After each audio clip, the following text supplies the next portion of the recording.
Bienvenidos. Es un placer estar con todos vosotros y ante todo muchísimas gracias por aceptar esta invitación que os hemos enviado para la presentación del Congreso, ¿vale? 20 años haciendo el máster, para nosotros es un hecho muy relevante, ya que por nuestra escuela de Barcelona han pasado muchísimos preparadores físicos y entrenadores que en este momento pues trabajando en el altísimo nivel, ¿no? En selecciones nacionales y en cargos de gran responsabilidad. Y nada, para celebrarlo, para poder disfrutar un poco de este momento, pues ya hace un tiempo pues pensamos en organizar este congreso, ¿no? Para decir, hey, 20 años, ¿no? Y bueno, lo estamos organizando con muchísima ilusión y ya veis que estamos muy activos para que seamos muchísimos. Y de hecho, estamos ya muy contentos porque realmente ya hemos superado las 500 inscripciones y esto, pues, por un lado, pues nos hace muy felices, pero también, por otro, pues tenemos muchas ganas de que salga bien y esto es una enorme responsabilidad. Por lo tanto, estamos ahí en los últimos días, esos últimos 15 días, pues estamos apretando todo para que todo salga perfecto, ¿vale? Y bueno, hoy estamos aquí con Julio, el doctor Julio Tous, que también es un fundador del máster, con Paco Seirulo, Gerard Moras, Marcelí Massafre, Chesco Spar. Y pensamos, bueno, pues vamos a hacer una presentación para que la gente pues se anime y empiece un poco la fiesta, ¿no? Y bueno, os doy paso ya directamente a Julio, que os va a hablar de entrenamiento en superficies inestables, por qué tanta polémica y vais a ver por qué. Y dejo paso a Julio. Julio, te dejo aquí también. Buenas tardes, ante todo, me uno ya un poco en esta celebración de 30 aniversario, que la verdad es que uno ya se siente muy mayor después de estos 20 años, pero bueno, creo que seguimos con la misma ilusión y, y bueno, lo que nos planteamos era un poco empezar el congreso un par de semanas antes, ¿no?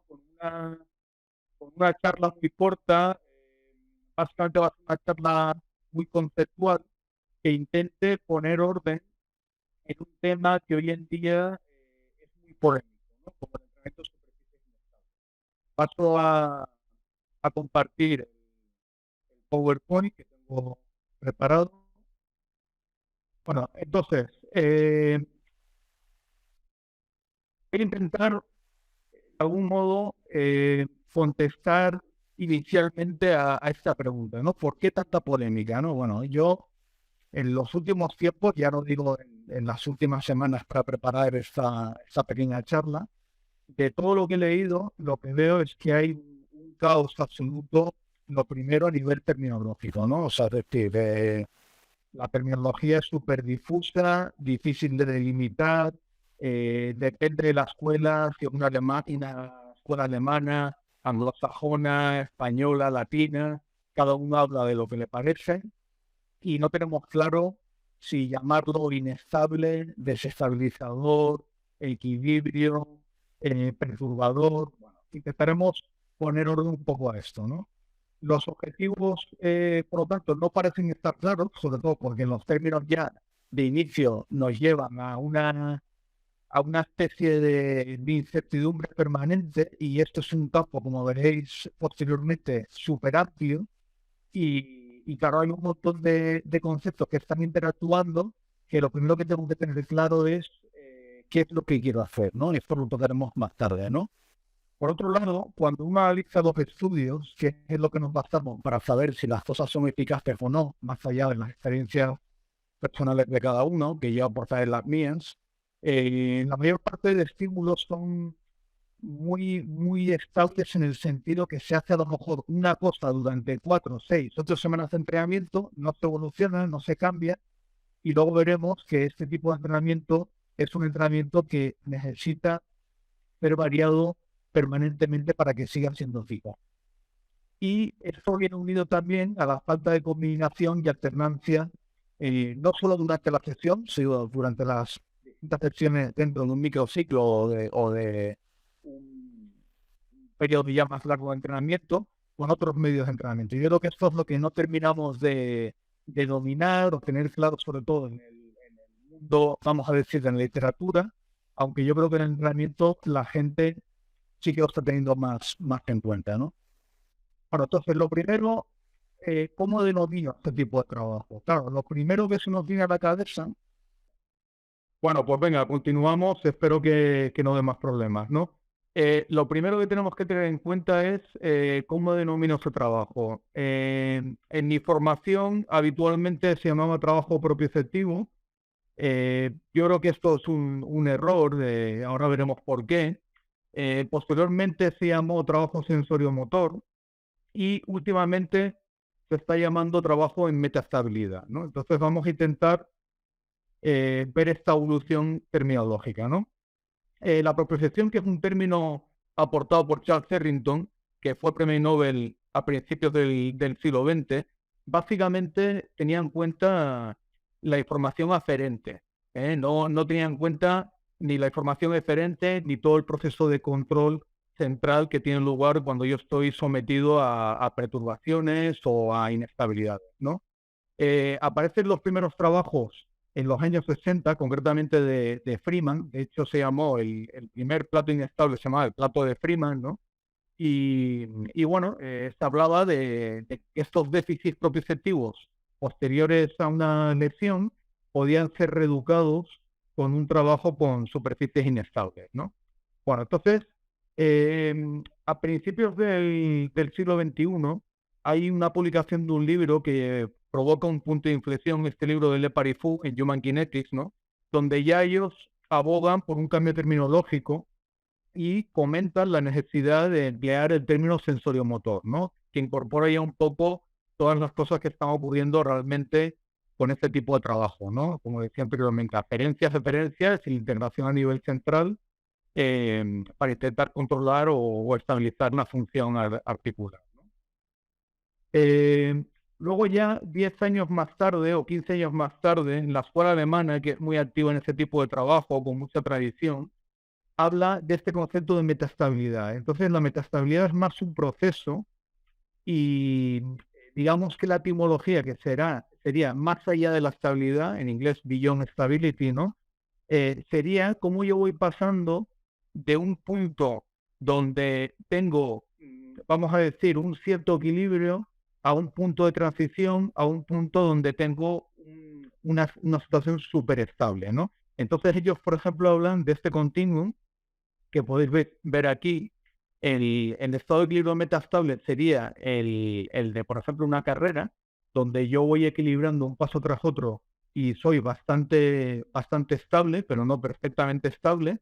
Y luego, obviamente, cuando pierdo la estabilidad, sería un estado de equilibrio inestable, ¿no? Que es como lo que veis aquí con esta patinadora, ¿no? Entonces, luego vamos a intentar entender mejor esto con un estudio que me parece muy ilustrativo para entender este proceso de metaestabilidad. Bueno, entonces, McGill también a principios de siglo aportó un espectro de superficies, digamos, desde lo más estable a lo más inestable, ¿no? En el sentido que veis aquí, una superficie cóncava, cuanto las paredes sean más altas, más estabilidad va a tener, porque va a ser muy difícil poder sacar esta pelota aquí y va a siempre volver a su atractor, que es esta superficie cóncava. A medida que disminuyen las paredes, se va perdiendo estabilidad. Y estas dos situaciones, obviamente, cuando yo perturbo a esta pelota, es más fácil que pierdan esta estabilidad con respecto a las superficies cóncavas. Bueno, entonces, ¿qué pasa? Que yo esto lo tengo que tener en cuenta. En lugar de un espectro tan sencillo como este, lo puedo tener en cuenta a nivel de los medios que utilizo. Por ejemplo, Jairo Vázquez, que también lo tendréis en el Congreso, compañero que está trabajando ahora, lleva ya unos años en el primer equipo de Barça de básquet, en su tesis doctoral, que recomiendo leer, proporciona toda esta cantidad de material que puede provocar una desestabilización, como ellos abogan junto con Gerard Moras en la tesis doctoral, y que, bueno, pues sería susceptible de usar para buscar adaptaciones permanentes, ¿no? Ya a inicios de siglo, este estudio que yo utilicé muchísimo abogaba también por una especie de circuito que en ese momento llamaba propioceptivo, que debería evolucionarse más este concepto, entiendo, de ascensorio motor, y nosotros también introdujimos en algunos centros de entrenamiento donde trabajamos eh, distintos tipos de superficie, como pelotas de tenis, cortezas de árboles, pelotas de golf, piedras de distintos tamaños, arena, etcétera, ¿no? Y entonces, bueno, en estos estudios concretamente, pues se miraba un poco el forzar un esguince de tobillo, como el que veis aquí, y lo rápido o no que reaccionaban los distintos músculos estabilizadores o todos los peroneos, que son estos grandes estabilizadores del tobillo, ¿no? Bueno, entonces, por otro lado, en segundo lugar, deberíamos hablar de cuál es nuestro objetivo. Yo realmente qué estoy buscando con ese tipo de superficie desestabilizadora o inestable. Una propia desestabilización, un desequilibrio que sería algo diferente, una perturbación. La perturbación obviamente se puede hacer también con otro tipo de estímulo. Todo esto lo tengo que tener claro a la hora de acotar los tipos de trabajo que yo voy a realizar. ¿En qué situación va a ser? Va a ser una situación inesperada, que, bueno, puede ser inesperada pero conocida, o que de algún modo yo sé que va a ocurrir y estoy atento. Puede ser desconocida en el sentido que yo puedo estar atento y el tipo de carga que voy a recibir es lo que desconozco, ¿eh? O puede ser sorpresiva, que es algo que se emplea mucho, sobre todo a nivel auditivo. Cuando hay una sorpresa auditiva con, por ejemplo, una bocina con grandes decibelios, se produce un sobresalto que activa una serie de vías reflejas que están por debajo incluso de los tiempos de reacción equivalentes a una lección que suelen estar entre 70 milisegundos, ¿no? Pues con reacciones de sobresalto, cuando yo tomo un sobresalto, por ejemplo, por un bocinazo enorme, en torno a más de 160 decibelios, eh, yo tengo reacciones o tiempos de reacción de en torno a 60 milisegundos, ¿no? Lo que pasa es que eso, obviamente, no se ha demostrado nunca que tenga transfer para poder, de algún modo, dejar esa adaptación ya como permanente, ¿no? Bueno, entonces, ¿qué consigo con este entrenamiento sensorio-motor, que es el término que yo más habitualmente empleo cuando estoy entrenando?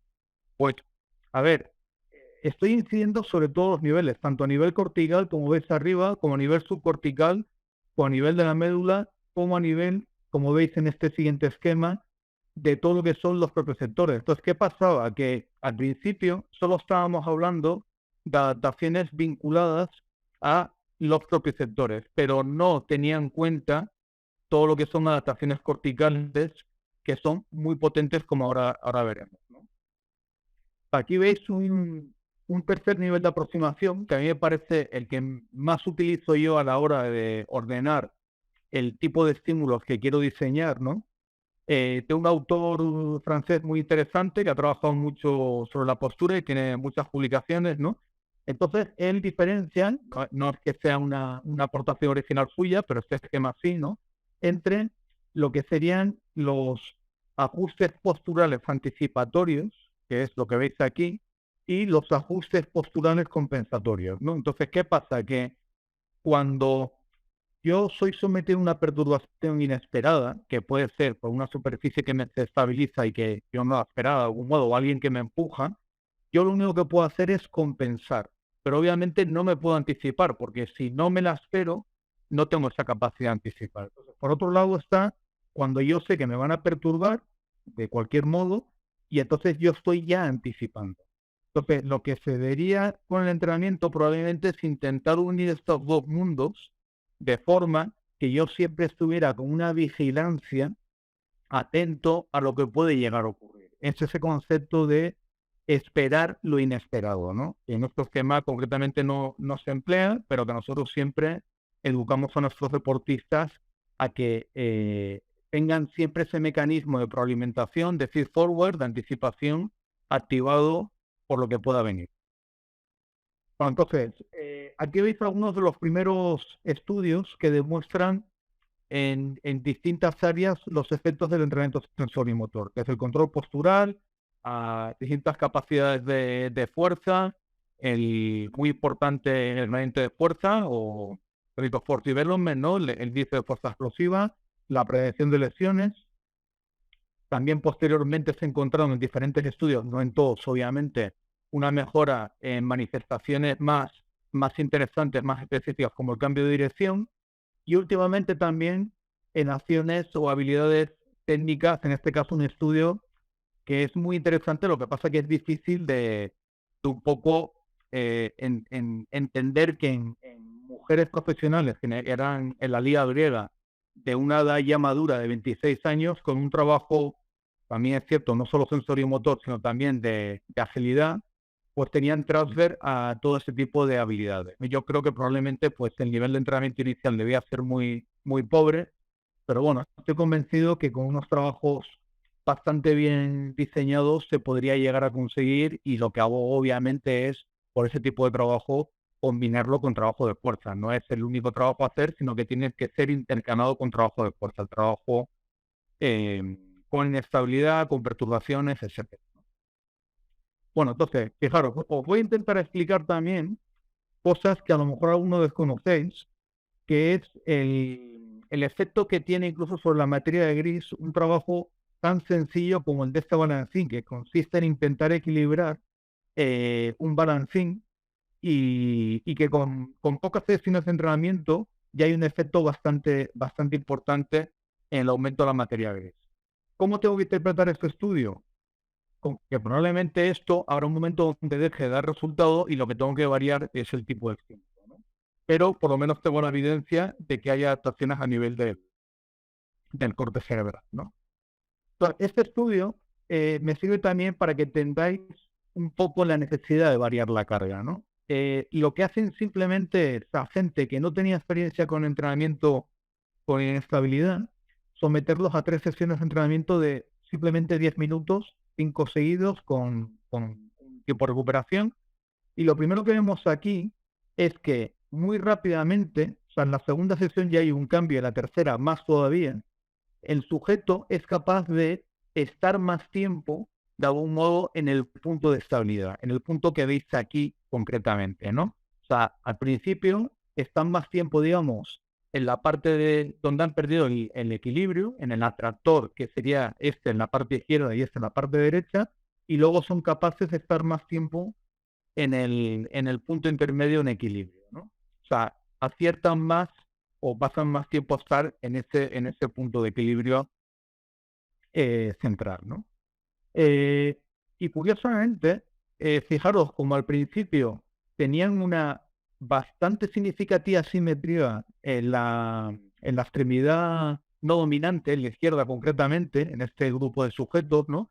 Y solamente con un entrenamiento ya se consigue equilibrar esto. Aquí debía haber algún tipo de déficit que hizo que a partir de la segunda sesión, como veis aquí, ya no había simetría entre la izquierda y la derecha, ¿no? Y esto se correlacionó también con un aumento de actividad muscular, sobre todo de músculos estabilizadores del tren inferior. Bueno, entonces, ¿dónde está la parte negativa? Probablemente Ben, un canadiense, es el primero que reporta que hay una disminución de fuerza enorme, de hasta un 70%, cuando yo hago un ejercicio de fuerza sobre superficie inestable, ¿no? Por otro lado, cambia el patrón de reclutamiento de forma que aumenta la actividad de los antagonistas y, como luego veremos también, de la musculatura estabilizadora, fundamentalmente del core. Entonces, yo creo que este estudio se malinterpretó y se generó, no sé si decirlo, una auténtica paranoia de intentar erradicar este tipo de trabajo, cuando lo que te estaban diciendo es que, obviamente, sobre todo cuando tú no tienes experiencia en aplicar gran cantidad de fuerza sobre una superficie que te desestabiliza, va a ser imposible.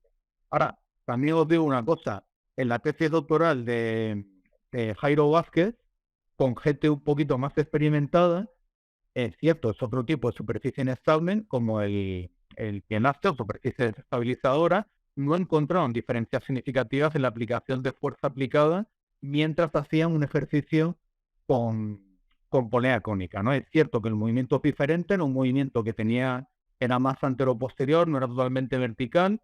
Eso pudo ayudar a mantener un poquito la estabilidad, pero bueno, no quiere decir que siempre yo vaya a tener una merma tan importante de fuerza como la que tengo aquí en el estudio de Ben. Bueno, entonces, por otro lado, un aspecto que yo llevo muchos años introduciendo y que tomé la idea de autores de la Escuela del Este, fundamentalmente Zarziowski, que proponían en su libro del año 95 esta superficie en forma de ola, de onda, ¿no? Para hacer saltos y prevenir lesiones de tobillo, ¿no? Y los autores polacos de entrenadores de saltos que también tenían este tipo de superficies irregulares y que también Hans Ruff en el CAR de San Cugat se había hecho, bueno, pues a nivel de cemento, ¿no? Este tipo de superficies, ¿no? Todo esto ha ido evolucionando y encontramos en el mercado distintas superficies irregulares que pueden cambiarse permanentemente. Esto es una especie de tapiz donde yo puedo ir cambiando estos taquitos que veis aquí y voy variando en cada entrenamiento cómo están dispuestos. Veis estas superficies de aquí también, tapices rodantes que han sido modificados para ser irregulares, como veréis ahora en este estudio que os voy a poner ahora, perdonad un momento, en este estudio de aquí, donde lo que se demuestra es que, por un lado, tanto el gasto energético de la carrera como de la marcha es superior y obliga también, por la irregularidad del terreno, a una mayor activación muscular. Aquí os pongo fotos concretamente de esta mañana. Este es un lugar donde yo entreno habitualmente y curiosamente es un parque para todo tipo. De ahí también una zona para perros y mascotas, ¿no? Pero hay una zona para niños y esta parte que en principio debería ser estética y hay esta especie de bancos que son superficies irregulares. Yo la empleo muchas veces para entrenar y hacer, pues bueno, desde saltos a desplazamientos y voy cambiando de elementos, pues porque cada uno en este parque es diferente, ¿no? Aquí veis otra forma, de algún modo de desestabilizar, ¿no? Que es con una superficie inclinada, que yo también empleo, y también la han hecho para niños con estas ranitas que obviamente están hechas más pensando en trepar, pero que también podrían ser utilizadas a nivel de tren inferior, ¿no? Interesante también estos balancines, ¿no? Donde, si lo habéis empleado alguna vez, cuanta más fuerza aplica, pues más se estabilizan, sobre todo si están hechos de cadenas, ¿no? Y la verdad es que es interesante encontrar esto en los parques hoy en día, ¿no? Bueno, hemos hablado también el concepto de perturbación. El concepto de perturbación está muy estudiado, sobre todo en el mundo de la prevención de caídas, ¿no? En la prevención de caídas se emplea mucho el modelo del tropezón y normalmente los estudios lo que hacen es incluir una especie de tropezón inesperado, de forma, como veis aquí, que te aparece de repente, imaginar como un ladrillo que sale, una especie de superficie que sale, está oculta, ¿no? Y te tropieza de manera inesperada, ¿no? Entonces lo que se estudia son las recuperaciones después de ese tropiezo y cómo cada uno utiliza una sinergia o una técnica de recuperación, ¿no? De emplear más la cadena posterior o la cadena anterior en función de, digamos, las respuestas a perturbación, ¿no? Entonces, esto os recomiendo concretamente este estudio, que es un estudio de revisión, donde se proponen distintas situaciones de perturbación, sobre todo pensado en la prevención de caídas. Bueno, entonces, como reflexiones, yo creo que es muy importante tener claros los conceptos, ¿no? ¿Qué es lo que estoy buscando? ¿Qué es lo que quiero provocar? Hay un montón de formas de desestabilizar, de perturbar, de desequilibrar. Cada cosa puede estar o no interrelacionada. Puedo meter estímulos inesperados, desconocidos, sorpresivos, como he dicho anteriormente. Puedo meter superficies irregulares y cada una de estas cosas me va a trabajar seguramente en matices diferentes para poder, vamos a decir, construir un espectro, ¿no? Del mundo, si queréis emplear el nombre globalmente de sensorimotor, ¿no? Muy importante, debido a, como hemos visto en algunos estudios, que las adaptaciones son muy rápidas, yo me veo obligado a variar el estímulo. Esto es probablemente la causa por la que muchos estudios no encuentran mejoras significativas, porque no tienen una evolución en cuanto a los estímulos durante las distintas semanas de entrenamiento, ¿no? Esto obliga, por lo tanto, a la necesidad de combinar y alternar con otros medios de entrenamiento, tanto dentro de la sesión como en las sesiones de fuerza. O sea, es decir, lo que yo no puedo pretender es con el entrenamiento sensorio-motor solucionar todo y mejorar todo. El entrenamiento sensorio-motor es un complemento al entrenamiento. Yo lo utilizo mucho de manera intercalada al trabajo de fuerza, me sirve también como modo de recuperación y me sirve también, entiendo, como medio para activar y provocar una potenciación para el posterior ejercicio de fuerza. Entonces yo entiendo que lo que tenemos que intentar es hacer que convivan este tipo de trabajos sensoriomotores junto con el trabajo de fuerza, ya sea con sobrecargas excéntricas, de tipo explosivo, cualquier tipo de trabajo de fuerza que yo quiera escoger. Bueno, hasta aquí mi charla y ahora estaré encantado de responder cualquier pregunta que tengáis al respecto.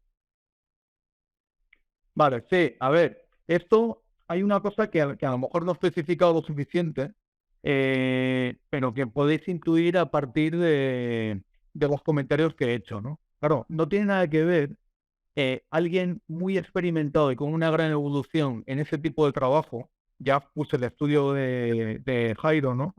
A la hora de esperar unas respuestas de un tipo u otro. Obviamente, si yo me pongo a hacer un trabajo de larga duración con ese tipo de trabajo, claro, me provoca una fatiga brutal y voy a tener una alteración en todos mis sistemas increíbles que incluso puede predisponer a la lesión. Pero claro, la gente viene entrenada, precisamente yo la tengo que llevar a un punto donde no tenga este problema, ¿no? Entonces, claro, ¿qué ocurre? Que si yo interpreto un estudio que me viene con una muestra concreta, inexperta, donde a lo mejor han hecho más trabajo del que tocaba, pues es normal que ese tipo de cosas puedan ocurrir, ¿no? Entonces, fijaros, yo antes al final he hecho un comentario, ¿no? Yo lo que hago es alternar. Entonces, cuando digo alternar es que hago una serie de trabajo, imaginaos, de fuerza. Yo ya sabéis que estoy mucho abogando por un trabajo sobrecarga céntrica, funcional, donde se van alternando movimientos desde lo más global y funcional a lo más analítico, si lo que busco también una prevención de lesión a nivel de grupos musculares muy vulnerables, como los isquios, aductores, rectofemorales, etcétera.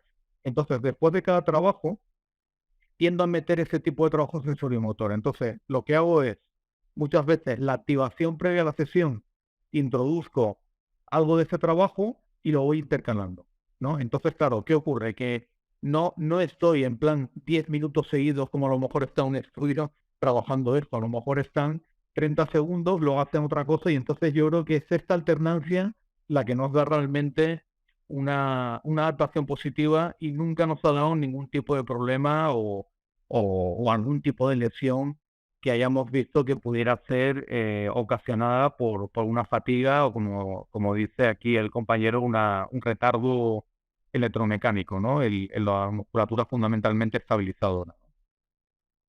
Entonces, para contar un poquito más, yo abogo mucho por siempre hacer una serie de cada cosa en alternancia. O sea, no, yo ya muchos años donde ya he eliminado el trabajo de multiseries, donde a lo mejor hay una serie de una cosa, 3 minutos de recuperación, o bueno, o poco, 1 minuto no. Yo siempre cambio la siguiente serie de trabajo que hago, cambio totalmente el objetivo y es posible que luego al cabo de un tiempo la zona vuelva a trabajar, la zona, digamos, que estaba interviniendo vuelva a trabajar, pero de otro modo siempre. O sea, no hago el clásico 3 o 4 series de 10 repeticiones, eso ya hace mucho tiempo lo descarté porque me parecía eh, mucho más eficaz en hacer muchas más cosas en sesiones que a lo mejor pueden durar 30, 40 minutos a lo sumo y claro, si yo tuviera que hacer solamente 3 series de 10 repeticiones, a lo mejor me da tiempo a poner 2 o 3 ejercicios, no me da tiempo a más. De esta manera,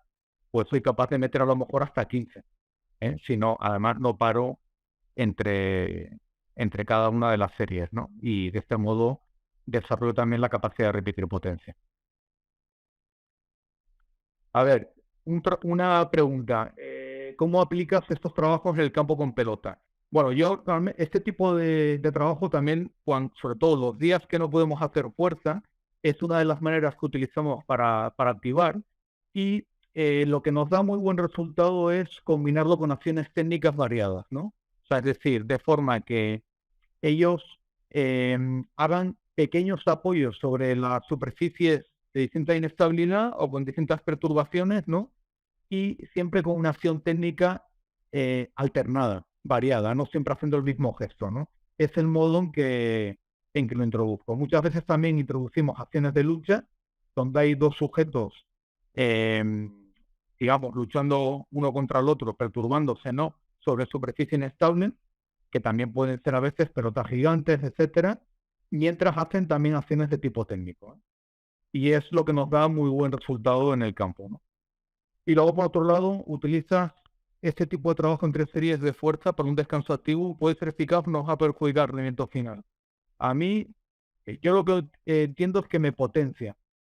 Me potencia porque, ya os digo, son trabajos que no duran mucho, son trabajos muy cualitativos y entiendo que en gente entrenada y que ya tiene una evolución en ese tipo de trabajo, no provocan una fatiga. Ya insisto, claro, si me lo haces a mí, pues seguramente voy a entrar en fatiga y voy a tener algún problema, ¿no? Pero en gente acostumbrada a este tipo de trabajo, ya os digo que son ya muchos años de experiencia en distinto tipo de muestra, ¿no? Desde chicos jóvenes hasta jugadores profesionales y nunca hemos visto, vamos, ni nada que nos hiciera pensar que puede llegar a ser problemático o que les fallen en los apoyos, todo lo contrario. O sea, aquí el problema que tenemos es que la capacidad de adaptación del deportista bien entrenado es tan grande que precisamente tenemos que buscarle siempre eh, darle una vuelta al tipo de estímulo que le ponemos y complicárselo para intentar perturbarle y que él no sea estable en los apoyos, porque aunque parezca increíble, aunque le pongas una superficie inestable, irregular o con perturbación, ellos siguen haciendo las acciones bastante bien, siempre y cuando, insisto, tengan una evolución de entrenamiento adecuada, ¿eh? A ver, aquí también pregunta en cuanto a los niveles de aproximación. Obviamente esto es un tipo de trabajo complementario compensatorio. Y por lo tanto está imbricado, digamos, permanentemente en la sesión de entrenamiento, ¿no? Eh, ¿Qué pasa? Que yo con algún tipo de sujeto puedo necesitar complementar todavía más y meterle entrenamiento extra cuando yo vea que hay un déficit o problema. Ya no he hablado mucho de los trabajos de readaptación o de vuelta a la competición, ¿no? Return to play, ¿no? Pero aquí, vamos, fundamental estas progresiones tenerlas en cuenta, ¿no? Yo lo que quiero abogar es, porque es un trabajo perfectamente compatible con el de fuerza, que lo vamos alternando y que cuando hace falta algo más de trabajo lo añadimos tanto antes como después de la sesión, ¿vale? Individualizando según la necesidad del deportista y obviamente pues utilizando sentido común, ¿no? Si hay una fatiga extrema, pues a mí yo lo que haría después de una sesión sería por compensar, realinear, etcétera, y no ese trabajo, pues ya el sistema neuromuscular, el sistema nervioso central ya estaría totalmente saturado y no querría saber nada de ese tipo de trabajo. Pero antes de la sesión yo creo que es una muy buena predisposición para el trabajo posterior.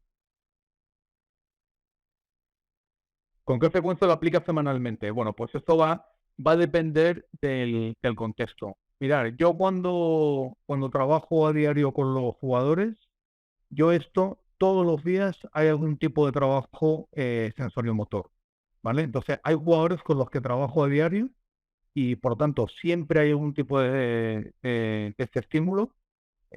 También no he hablado en este caso de la vibración, que sería también un tipo particular de superficie inestable, sobre todo cuando estamos hablando de un modelo como la Big Balance, que puede provocar una gran inestabilidad o desestabilización.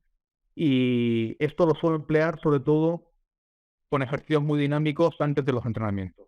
Las vibraciones las empleo también como compensación al final, pero de manera más pasiva.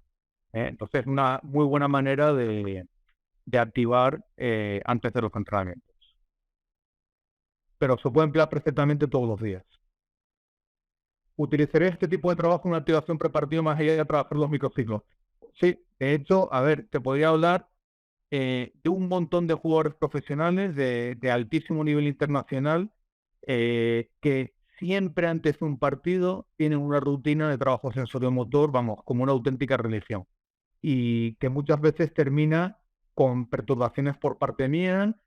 También nosotros hemos metido, depende del contexto y la experiencia, trabajo con vibración antes de los partidos, aunque os pueda parecer algunos increíbles, pero esto se ha hecho en el mayor nivel de competición. Y hay jugadores que, de hecho, bueno, nos lo han exigido de llevar la plataforma a todos los partidos por las sensaciones que da. Pero, como os digo, siempre llevamos este tipo de superficies, un gran espectro de superficies inestables a los partidos y bueno, las hemos metido pues en los baños, en las duchas, donde hemos podido, en los estadios, para poder trabajar con ellas. Pero es una cosa muy utilizada y por eso a mí me sorprende mucho esta versión que hay últimamente cuando un jugador profesional es el primero que exige al utillero que lleve siempre estas superficies dentro del baúl del material que se llevan con ellos, ¿no? Aparte de gomas y otras muchas cosas, ¿no? En una ocasión hemos podido hasta poder llevar máquinas inerciales, ¿no? Pero es más complicado por la dificultad en clase.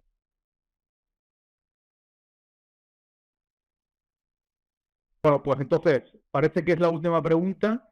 Damos paso a Joan entonces para hacer la despedida. Bueno, estupendo. Ahora sí que la gente se ha animado y esto nos gusta. Y nada, despedir esta presentación del Congreso.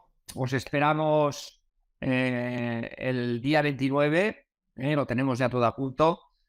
Y nada, con mucha ilusión, como os he comentado, para atenderos lo mejor posible. Julio, muchas gracias también por la presentación. Espero que, bueno, seguro que nos ha ayudado muchísimo a todos y ya veis el carácter aplicado, científico, serio que tenemos en este congreso y también en el máster. Bueno, pues nada, sin más, un abrazo a todos y a todas y os esperamos en el congreso. Bueno, un abrazo a todos y dentro de 2 semanas esperamos veros ahí en el Congreso y veréis que tenéis un marco de presentaciones muy amplio para aprender y disfrutar con los contenidos. Sí, para complementar, hemos hecho una mezcla, ¿no, Julio? De ponencias muy aplicadas, de entrenadores que están en activo, a tope, con también ponencias más de reflexión, ¿no? Más de metodología. O sea, hemos intentado hacer una combinación de estos dos aspectos, ¿no? De lo que es el marco teórico, el fundamento sobre el que se estructura el entrenamiento estructurado y luego pues las aplicaciones muy prácticas de compañeros que han sido también han hecho máster y que en estos momentos están también trabajando en el alto rendimiento. Espero que os guste muchísimo y os esperamos ahí con muchísima ilusión. Muy bien, hasta pronto. Hasta